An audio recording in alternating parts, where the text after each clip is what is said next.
Well, good morning. Welcome to the Vital Update. It is Thursday, I think. I never can remember what day it is. Thursday, September 30th. Sarah, welcome. We're about to start spooky season, people. I'm one of the people that believe that it starts on October 1st, and that's when Freeform starts their 31 days of Halloween. So I'm going to be binging Halloween movies for the foreseeable future. I'm so excited. And that's, starts tomorrow, October 1st. Yep, it's also my wife's Yes. birthday tomorrow, so we'll be You know what else celebrating starts tomorrow? And happy birthday to your wife.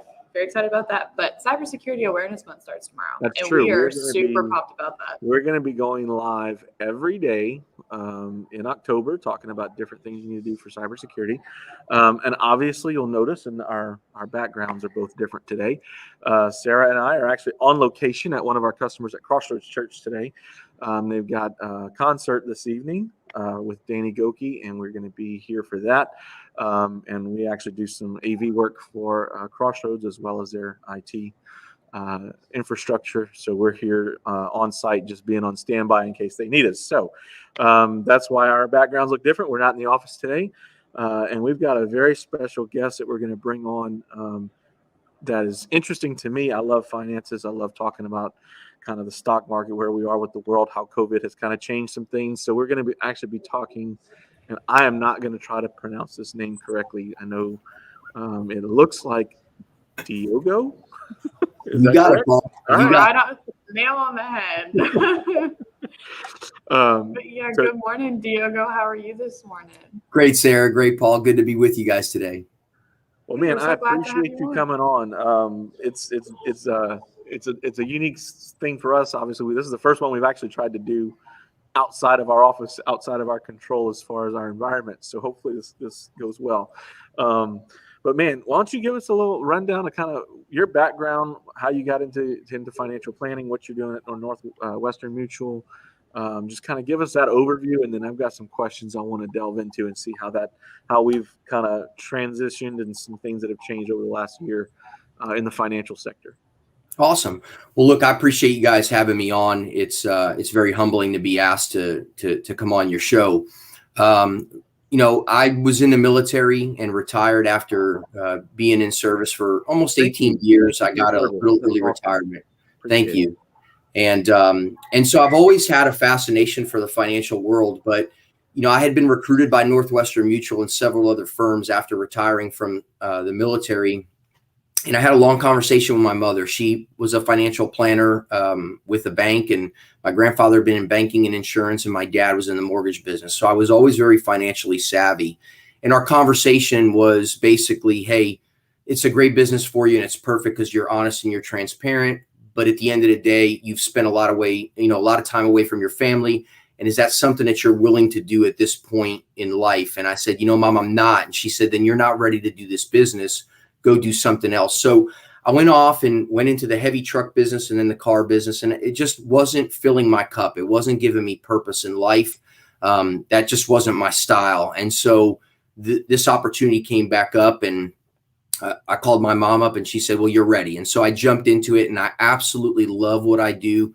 Just talking to people and educating them on different options. And at the end of the day, when you go to the gym and you're not sure what to do, you see all these machines around and you want to get in shape, you don't just hop on a machine and do it. You check with a personal trainer to help you kind of develop a plan and get you there. And that's what we're here for. We're here to meet with our clients and hear their story and find out about their goals and what they want to achieve in life and help them get to those goals, because many goals in our life really require some type of financial requirements to be achieved to get there. So we really love to get to know our clients and build a relationship with them. And this is not a one-time deal. We're really here to build that relationship, a long-lasting relationship, to get them from, a starting point to when it comes time to retire and get their money back when it's time. And I think that's interesting you bring that up, because that's actually one of the kind of the philosophies that we run our business by. It's like we don't like to just answer questions for people. We like to be alongside them and kind of help grow and build their business together, which is what it sounds like you're doing personally. And so we've kind of seen a seismic shift in the financial sector, and I would say probably even more so in 2020. And so I'm curious to hear your thoughts on some stuff that we probably didn't talk about it before, but like you've got things like the Robinhood app, the Voyager app, like all those things that are now introducing a younger generation and a younger population to the stock market, that also can come with some huge risks if they're not, Right. savvy of what they're actually doing. So the question I have is how are y'all seeing like that as a positive to the market or as a negative, and how do y'all kind of what y'all do is a little different, and even having a coach like you, or an advisor, how that could even affect some of the stuff, because obviously for me Robinhood and stuff it's fun to play with, but it's not my long-term plan, right? So is just having somebody advising you on the long-term plan kind of helping with the day-to-day kind of stuff that you may want to dabble with the stock market? Yeah, that's a great question, Paul. And I think, with how far we've come from an innovation and technology standpoint, people are now able to do a lot of things that they weren't able to do before. And I guess, you can joke around and say, would you operate on yourself? And the answer is probably not. You'd go to a surgeon and you'd want the best one. And it's the same thing with your finances. We're in this sector, in this industry, day in and day out, and we have a lot of resources to tap into to find out what the best things are and what the best options are for our clients. So, if from a long-term strategy, which I think you hit it on the head, it's you want to be with somebody who's going to build that relationship with you and walk along with you until it's time for you to draw your money out. Robinhood and all of those other things that are out there are great tools, and we are creatures of experiences. We learn through doing stuff. And what I normally tell my clients is Robinhood's not a bad thing. It's going to teach you something about, how the stock market operates and risk and reward. But at the end of the day, you have to understand that the money you're putting into there, is almost like going to a casino. I was about to say the same thing. It's like, don't put any money in there that you're not willing to lose. Yeah. And look, and even for us as financial planners, like we're not day traders. So I'm not here to take your money and put it in something and because if any financial planner tells you that that's what they do, they're probably lying to you. I mean, we have people at our home office that are looking at these funds and giving us, reports and telling us what's going on, because quite frankly, I'm trying to meet with as many people as possible during the day and help them achieve their goals. And so we've got people in the background that are really helping kind of put some things together and manage those funds. And they're really the 100-pound brain that's making sure that your money is invested in the right place. So from a long-term situation, we really want to be in places that it's not hey, I invested 1,000 and tomorrow I made 10,000. That's an anomaly. So we're not day traders, is what we are. Definitely not. Right. Well, and I guess part of what my question is, with 2020, you had everybody was basically locked up for a year in the house, with quarantines and all that stuff. And then you also had this massive, government stimulus sending money, and people they're downloading these apps or getting into Robinhood stuff or Voyager, all these different apps that they have. Is that, have you kind of noticed people being more aware of the stock market now versus maybe even 2 years ago, especially like the younger? I mean, I see some of the people you see online. They have all kinds of stuff on TikTok. They're actually trying to educate people on what you can do. And again, it's not to. I don't think it ever is going to replace what the service you provide, but as far as just the awareness of why you need a financial advisor, I guess is important. Yeah, no, I think, people are educated. The internet is a great tool to be able to get on, but it's also a double-edged sword, right? I mean, it's like, what's the difference between a Sony television and a Samsung, right? And it's opinions of what people are posting online. And at the end of the day, it all kind of boils down to trust. Do you have trust in the person that you're working with to give you the advice that's going to get you there? Have you built a relationship? And yeah, we are seeing a lot more people doing their own stuff and investing things, being more hands-on. They had time during 2020 while the pandemic was going on and they were stuck at home.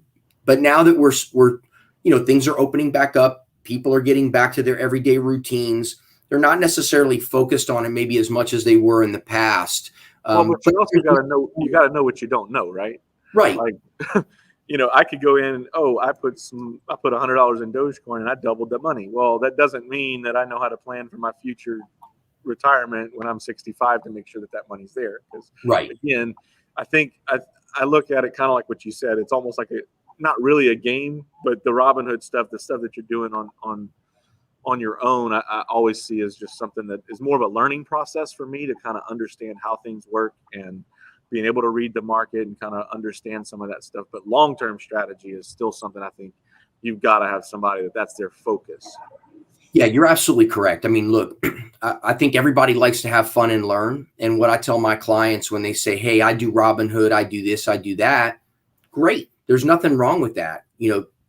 That's not what we're here to do. Right. So if you're doing that, that's fine. And it's no different than going out and having a great dinner and putting your money down and spending a couple $100 and going out with your significant other. Right. But, some people are putting their money into Robinhood to see what they can do and grow. But you're absolutely correct that from a long-term strategy, we have to apply some different methods to getting there, right? So yeah, don't cash out your 401k and put it in Robinhood. Heck no. Not to mention that you'll pay a bunch of taxes and penalties on doing it if you did it before 59 and a half. So right. Yeah. But I think talking about the long term and the education and the discussion and all the new things that are coming up as far as like in the financial sector, I think this is a good time to kind of discuss when would be the best time to start seeing a financial planner. Like, I recently started seeing a financial planner, and everybody, I thought I was too young, but apparently you can never be too young. So in your opinion, whenever you're ready to start making these goals and moving forward in life, like, when is the best time? Today, right away. I mean, the fact is that time is your worst enemy when it comes to financial planning. And the longer you wait to get started, the worse you're going to be, and the more you have to invest in order to get to the dollars that you want to get to tomorrow, right? So, if you're 25 and you're investing a small amount of money, I think it's like $250 a month, and you're putting it aside, you can literally be a millionaire by the time you're 65. Now, granted, if you're 25, 40 years from now, $1 million isn't going to go very far. Heck, $1 million doesn't go very far today. Right. But can you imagine if you started that, and then as you're getting different jobs or getting pay raises, you increase that amount of money, you're definitely going to be in a better place. And then if your employer is offering you things like 401ks or whatever with a match, man, that's free money. You want to take advantage of those things. And today, pensions are going away. And so to rely on somebody else to give you what you need in retirement, you got to rely on yourself. And so starting a 401k or whatever your company does that gives you a match as early as possible, that's portable. And every time you move, you're taking the money that's vested in your money with you to that next employer, or you're coming to see somebody like me to roll that over into something else for you. So, and I think it's interesting, even when you look at the last 10, 20 years, pensions kind of were a thing for years. Like that was kind of the standard. Oh, I'm going to retire on my pension. And now you've got 401k, you've got the Roth IRA, a regular IRA, you got all these different things that really can be overwhelming and confusing if you're not sure what you're doing and not having that advisor to speak to it. And one of the things that I find, it can be very frustrating when you need to do something, but you don't know where to start. And I think that's kind of a great example of what you guys do, is help identify where to actually start this process. And it's not even where you start. It's like, let's start with where you want to be. Where do you want to finish? Where do you want to end? And then you kind of have the goal in mind, and then you kind of develop a plan to get to that end goal, which is very interesting. So from a day-to-day, just what you do, how have you seen, how long have you been doing this, by the way? So, as an advisor, I've been doing this for about 1.5 years now. Okay. But Northwestern has been around for forever. I mean, they've been around. Northwestern Mutual's been around for 160 plus years. And, if you don't mind, I'm going to dive into a little bit of history real quick and just share with you. But the company's been around 160 plus years. We're ranked number 90 on the Fortune 500. we are not a publicly traded company. So the only way that you can benefit from investing in this company is really by being a policy owner. And so Northwestern really started out as an insurance company. And shortly after our founding, there was a train accident and 14 people were killed aboard that train in Wisconsin. And 2 of them were Northwestern clients. And at the time, based on the laws and how much money we had in our general account, we really were not required to pay out those death benefits to those families. But our treasurer and our president at the time felt that they had made a commitment to these families and took out personal loans, paid those families their death benefits, and Northwestern's reputation grew from that point forward. We're known as the quiet company because we don't do a lot of advertising, but the fact is that we do everything from term insurance to the putting your money into mutual funds and stock market and everything in between. We work with individuals, families, businesses. We're really here to kind of guide you through the process. And our process is pretty extensive because we do want to get to know our clients. So, our history, our reputation precedes us. And we as, representatives of this company try to do what's right for our clients. So, one of the discussions we were having was, I'm a self-employed person. I'm a business owner. I own my own practice. I represent Northwestern. And if you represent Northwestern, you're the only one that can sell products from Northwestern. And what I mean by products are insurance products. When it comes to investing, Northwestern doesn't have any funds. We actually broker out and look outside for funds that meet the risk tolerance that our clients talk to us about. And so we will broker and go and talk to those companies and get our clients involved and investing there. Now, just because I represent Northwestern also doesn't mean that I can't look at Prudential or AIG or other companies. It's got to be the right fit for our clients. And we generally look at Northwestern because we know that it's a superior product. We are a top-rated company. We rank number 1 in all the financial strength ratings with the exception of the S&P Global. We're number 2. And the only reason why we're number 2 is because in 07, 08, they said nobody can be stronger than the U.S. government and move them up to number 1, and we bounced to 2. So there's only one other. Works, huh? Yeah, there's only one other company that can say that, and that's Microsoft. So we're a really good company, and so it's a fantastic company, which is why I'm grateful to be a part of this family. And so even though I've only been involved in this business for a year and a half, I have been advising soldiers on things that they need to do from a financial standpoint. Things as simple as doing a budget. Things as simple as how do you write a check, in a checkbook, right? People don't know what that is. It's funny, like they do not teach that. That's like, to me, that should be a mandatory class in high school. How to just do basic budgeting and basic finances. Well, and I'll tell you, that's one of the things we here in Lafayette are diving into. We are partnering with UL now that the legislation has passed for naming, image, and likeness rights for athletes. They have a requirement to do some financial education every semester. And we are partnering with UL to teach these young student athletes about building your credit and how to build a budget and how to write a check and do the things that they need to do to be successful so they don't fall down the pitfalls that a lot of college students run into. And I think it's, even my son, he's 15. He's got one of the green light card now. And the green light program has been very neat for us. And it's interesting to see how technology is actually changing. Like we were talking about Robinhood and stuff like that, but even from an education point, even that young, where I have control of the banking account for him, but then it actually teaches him. We have all that turned on, and he's already putting money aside to save for a car, and he's knowing and understanding that, like, whenever he's getting money in, he's like, oh, I could put this much to savings, I need to spend this. So I think developing that as kind of a mental part of your process of growing up is huge when it comes to winning with finances.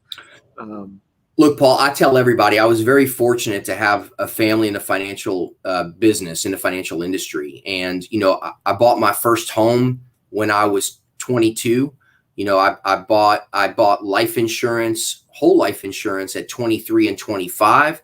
I had that education that not every youngster really has. And I think it's important that we educate our children in understanding because, heck, our politicians can't seem to manage a budget and do the things the right way for our country. But we're not getting into politics. but we need to do that, right?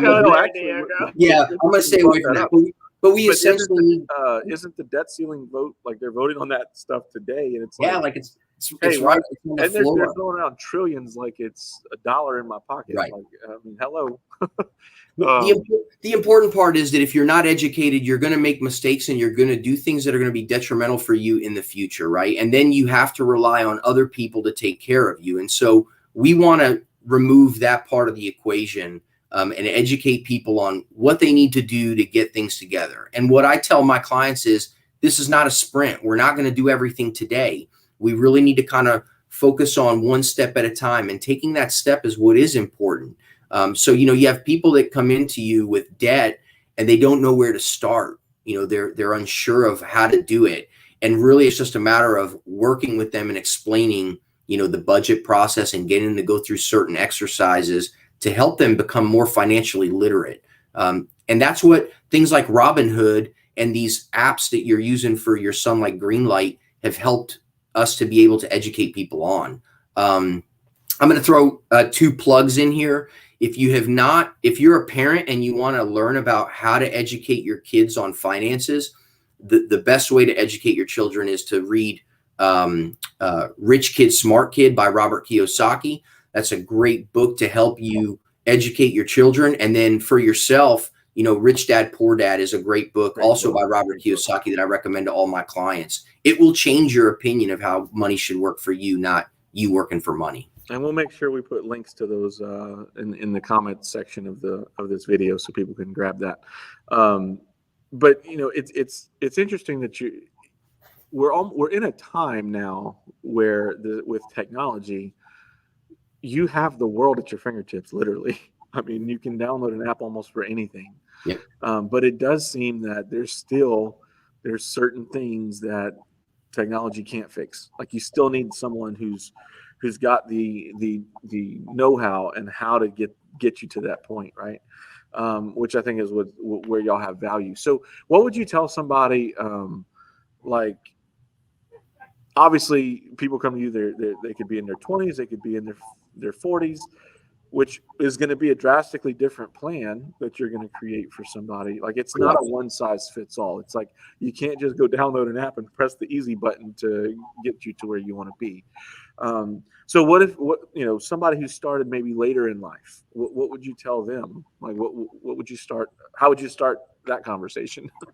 Yeah. So everything revolves around goals, right? And the idea that you have for retirement, Paul, is completely different than what Sarah's got, than what I have, right? Than what the person next to you has, because they're based on the things that you want to accomplish in life. And so we really want to get to know what those things are. And then sometimes it's that conversation that people are uncomfortable with and don't want to have, right? But if I'm only telling you the flowery good stuff, that's not going to help you get to where you want to get to, right? And look, there's nobody that's going to be like, oh yeah, the market's going to lose money. The fact is that, before I got in this business, you always knew that there were 2 definites in life, right?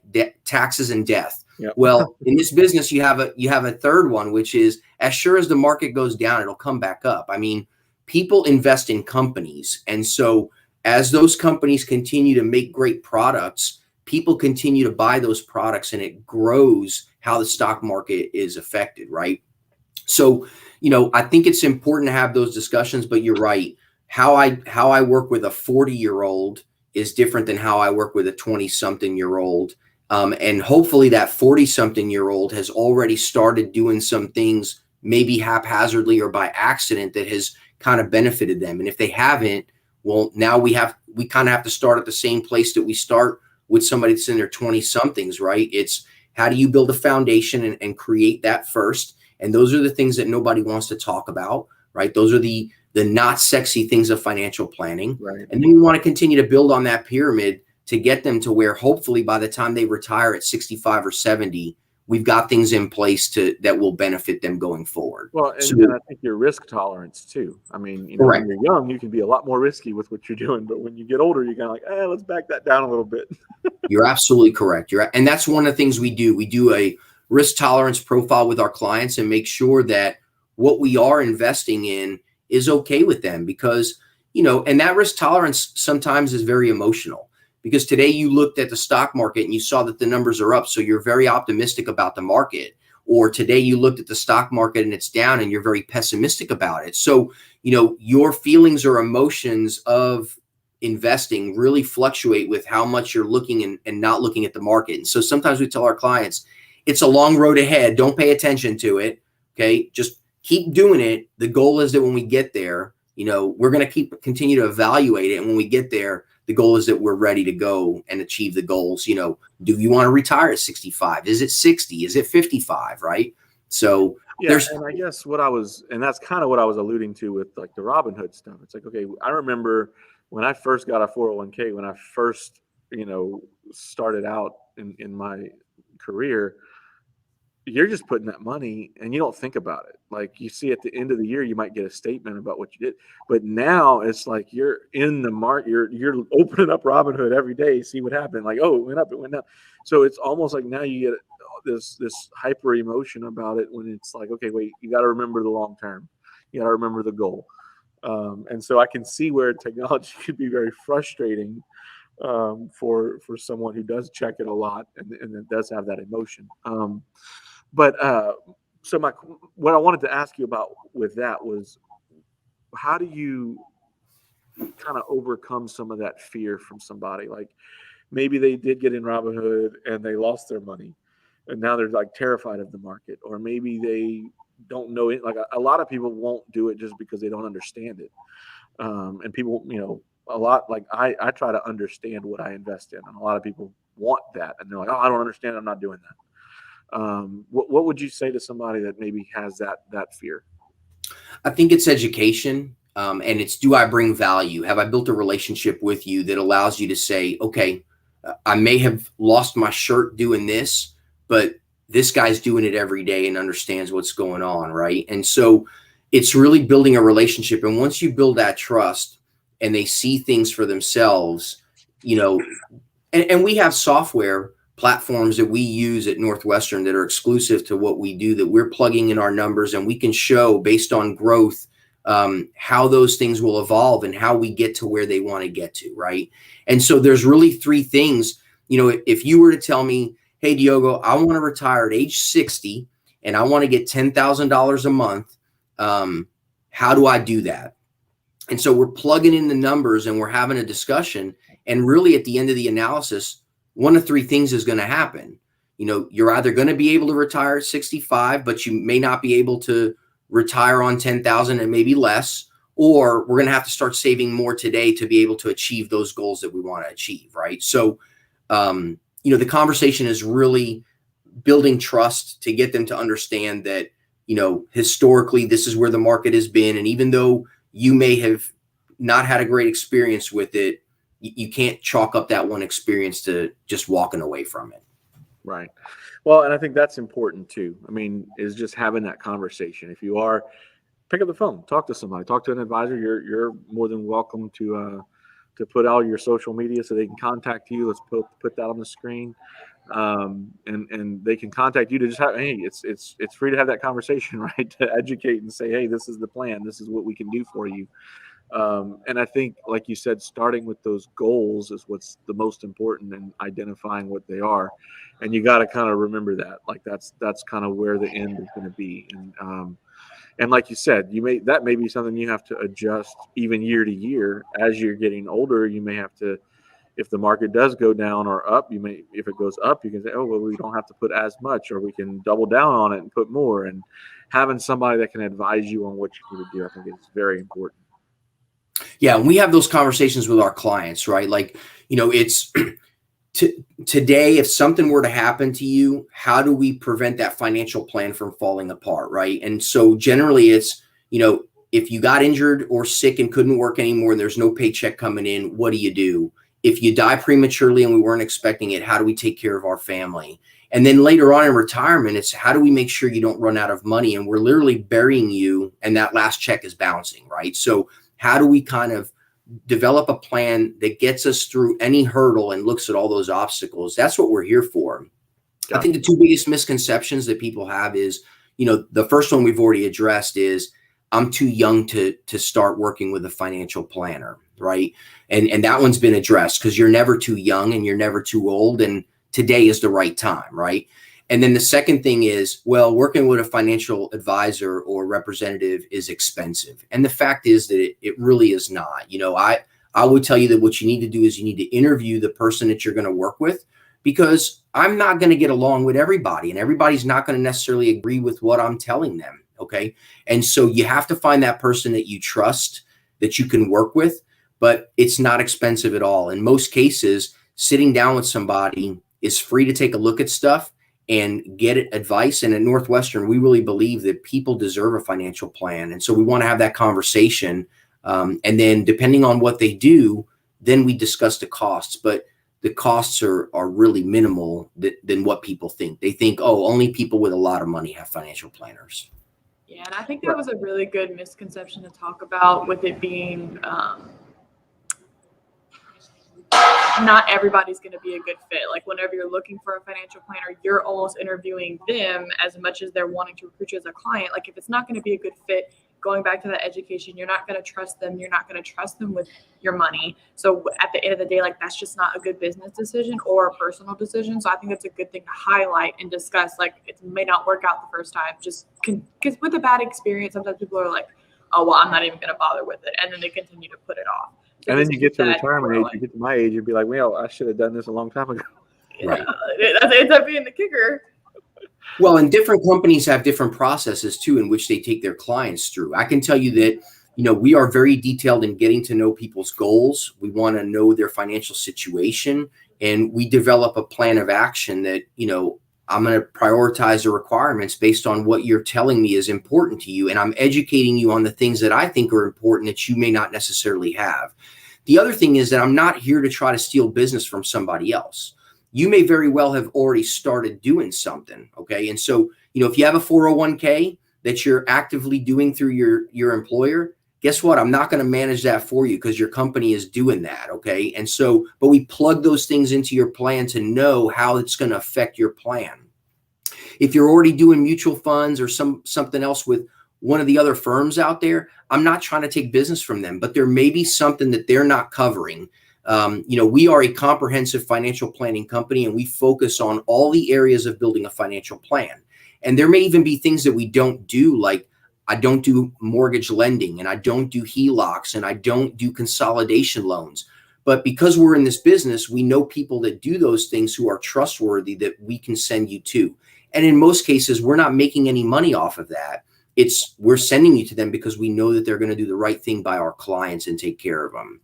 The other thing that we bring to the table is that we talk about a team, and we have about 50 some odd representatives in this office alone that have all kinds of experience. We've got guys that have been CPAs, guys that have owned their own business, people that currently own their own businesses, and people who do wealth management building or estate planning or whatever the case may be. We have a guy in here who was one of the first 17 in the country to work with families with special needs, because special needs families have to make sure that there are trusts put in place and things put in place that will protect that child in the event that something happens to those parents. How's that child going to be taken care of?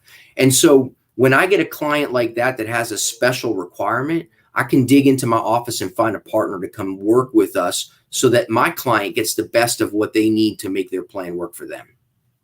Awesome. That's a great resource to have, and why y'all have such a strong team. Well, and a great outlook as a company. Like, there's a lot of that doesn't happen very many places that you hear anymore. So just to hear that y'all are willing to do that teamwork and look internally, it's really refreshing. Yeah. Look, I tell everybody, I have not felt like I was a part of a team since leaving the military and coming to Northwestern. It really is a team atmosphere, and we can call I have called agents across the country because of specialties that they may have, or a client that I may be working with is located in another state. And by the way, we can work with anybody across the country. That's another beautiful thing about us is, as long as you enjoy working with us, I don't have to live in the state that you're in for me to work with you. Some companies, once you move from one location like Louisiana to Texas, well, now you get another advisor who's located in that area. And with us, you keep the relationship that you've built. So, the beauty is that we do have a teamwork atmosphere here, and we all work very well together, because at the end of the day, it's not about us. It's about our clients. It's about making sure that they achieve what they want. It's not about padding our pockets. Gotcha. Well, Diogo, I thank you for joining us today. This has been very informative, very helpful. I'll go ahead and put your Facebook and your LinkedIn. You can be found there to contact you. We'll also put that in the comment section of this video if anybody wants to connect with you, has questions and wants to set up a meeting. Also, your website is up on the screen as well. So we'll make sure all of that's down below. If anybody has any questions and wants to get in touch with him and comment on the video, we'll make sure it gets to the right person. But definitely, I appreciate you coming on and giving us a little insight into your world and how that has kind of changed and grown. So I definitely appreciate it. No, I appreciate you guys having me on. It's been great. I've really enjoyed talking about this. It is a subject that I'm very passionate about. And like I said, if you call me and I'm not the right person for you, there are several other advisors in this office that I will be glad to introduce you to and help get you your needs assessed and taken care of. Awesome. All right. I appreciate it. Until next time, we will see you guys on Tuesday for the next Vital Update. Actually, we're going to see y'all tomorrow. We're going to be live tomorrow with a Cybersecurity Awareness Month kickoff. So we will be giving you a tip for cybersecurity tomorrow, and then we'll see y'all for the Vital Update on Tuesday. All right. Bye. Bye, guys. Bye. Have a great